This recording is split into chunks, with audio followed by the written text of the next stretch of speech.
Fala galera, sejam muito bem-vindos a mais uma aula no Clube do Design. Eu sou Iago Maciel e hoje eu trago a vocês uma aula onde eu vou explicar algumas das principais ferramentas básicas do After Effects. E você com certeza vai usar elas em todos os projetos que for trabalhar daqui pra frente. Caso você ainda não estiver familiarizado com essa interface, eu sugiro fortemente que você assista o vídeo em que eu dei uma introdução ao After Effects. Nele eu explico várias funções básicas do After Effects, desde criar uma composição até exportar o seu primeiro projeto. Vamos começar com a ferramenta de Shape. Clicando e segurando nesse botão, nós podemos ver algumas formas prontas que o After já oferece pra gente. Mas caso você deseje desenhar uma forma personalizada, você pode usar a Pen Tool. Você pode clicar nesse botão e desenhar livremente direto do painel do Preview. Caso você esteja se perguntando como fazer cantos arredondados, você pode clicar, segurar e arrastar.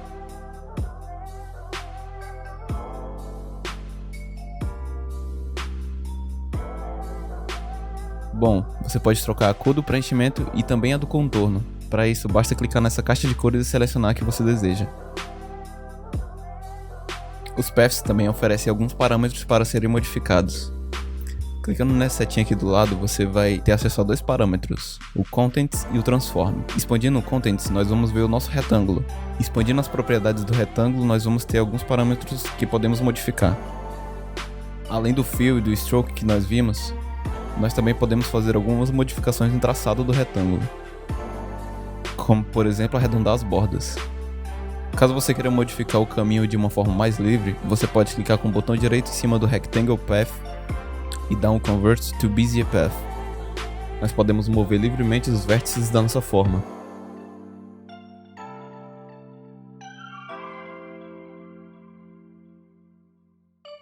Nós também temos a ferramenta de texto. Clicando e segurando no ícone de texto, você vai perceber que nós temos uma ferramenta para o texto horizontal e outra para o texto vertical. Eu vou selecionar o texto horizontal e você pode clicar em cima de qualquer lugar da tela de Preview para começar a escrever seu texto.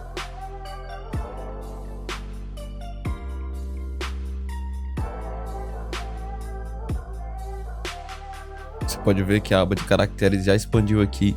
E nela nós temos a opção de selecionar a fonte do texto, a cor do texto, o tipo da fonte, o tamanho da fonte, espaçamento entre linhas, espaçamento entre caracteres, a altura e a largura da fonte, entre vários outros parâmetros. As camadas de texto também têm algumas propriedades para serem exploradas. Você pode clicar nessa setinha aqui bem no início para expandir as propriedades. Você vai encontrar dois parâmetros, Text e Transform. Expandindo a aba de Text, você vai encontrar o Source Text e o Path Options. O Source Text armazena todos os caracteres da sua layer, e ele também é um parâmetro que pode ser animado. Por exemplo, eu vou marcar um keyframe aqui no início da nossa composição, pular cerca de 2 segundos, e vou trocar o nosso texto para clubedodesign.com.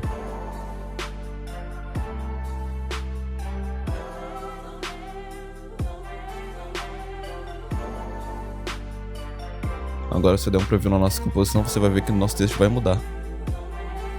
Bom, logo abaixo você encontra o parâmetro de Paths. Nele você pode pedir para que seu texto siga um caminho específico, como nesse exemplo. Eu vou clicar em cima da nossa layer de texto, vou selecionar a Pen Tool e vou desenhar um caminho qualquer.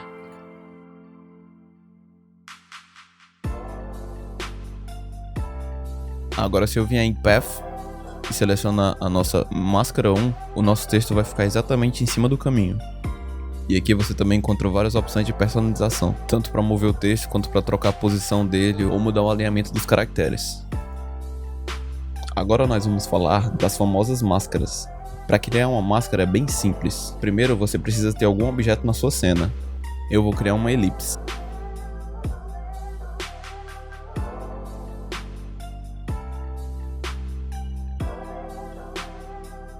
Com a elipse criada, se eu selecionar a Pen Tool, você vai perceber que apareceu duas novas opções.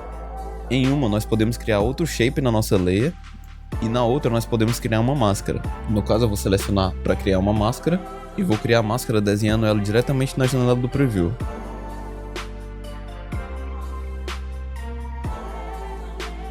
Depois de criada a máscara, você vai perceber que ela vai isolar tudo que está fora daquela seleção. Expandindo as propriedades da sua layer ou apertando a tecla M no seu teclado, você vai ver algumas propriedades das máscaras. A primeira, você consegue mudar o caminho da máscara.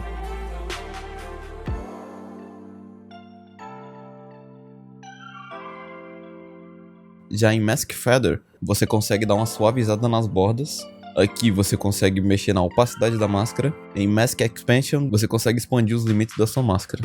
E ela também tem algumas opções, como a de inverter a máscara. Então ele vai passar a excluir tudo que está dentro da seleção e mostrar tudo que está fora.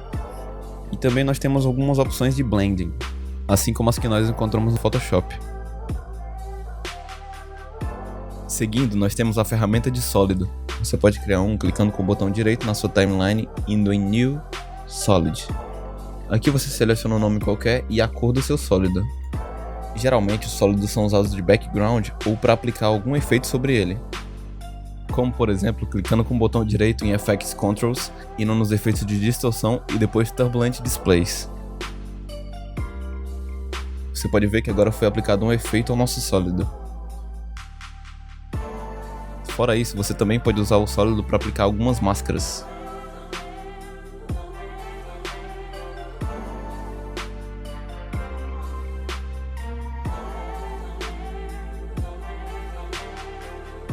Se você já usou o Adobe Premiere, provavelmente você já deve ter tido contato com as camadas de ajuste, ou as Adjustment Layers. Ela é bastante utilizada para aplicar um efeito em várias camadas ao mesmo tempo, assim deixando seu projeto mais leve, porque você não vai precisar aplicar o efeito em cada uma das camadas, e sim em uma só. Você pode criar uma nova Adjustment Layer clicando na sua timeline com o botão direito, indo em New, Adjustment Layer. Nesse exemplo eu vou colocar um Curves, mas como eu faço isso? Vamos em Effects Controls, clicamos com o botão direito, vamos em Color Correction e depois Curves. Com o efeito aplicado, você pode ver que quando eu movo os parâmetros, todas as camadas que estão abaixo do nosso Adjustment Layer são afetadas. E essa é exatamente a função dele. Por último, nós vamos falar um pouco sobre o objeto nulo. Como o próprio nome diz, ele é um objeto que não tem nenhuma propriedade, a não ser os parâmetros de transformação. Ele vai ser muito usado quando a gente for trabalhar com as relações de parentesco, que caso você não saiba, o After permite que você relacione camadas umas com as outras. No caso do objeto nulo, é muito comum ligar a ele uma ou mais camadas para que a gente possa criar um movimento novo. Ou no caso de nós tivermos dois objetos que vão fazer o mesmo movimento, podemos linkar os dois a um objeto nulo e fazer o mesmo movimento utilizando somente metade dos frames. Nesse exemplo, eu vou criar um objeto nulo, clicando com o botão direito no timeline, indo em New Object. No caso, eu vou linkar nossa camada de texto no objeto nulo. Você pode ver que aqui nós temos uma seção chamada Parent and Link. Se ela não estiver aparecendo na sua timeline, você pode apertar o botão F4 do seu teclado. Depois você pode clicar nessa ferramenta Pick Whip e arrastar essa linha até o seu objeto nulo. Ou você pode expandir essa caixinha e selecionar manualmente o seu objeto aqui. Depois disso, você vai perceber que ao mover o nosso objeto nulo, a camada de texto vai acompanhar ele. E isso te dá muitas possibilidades de animação, já que você pode usar o objeto nulo para complementar a animação do seu layer principal.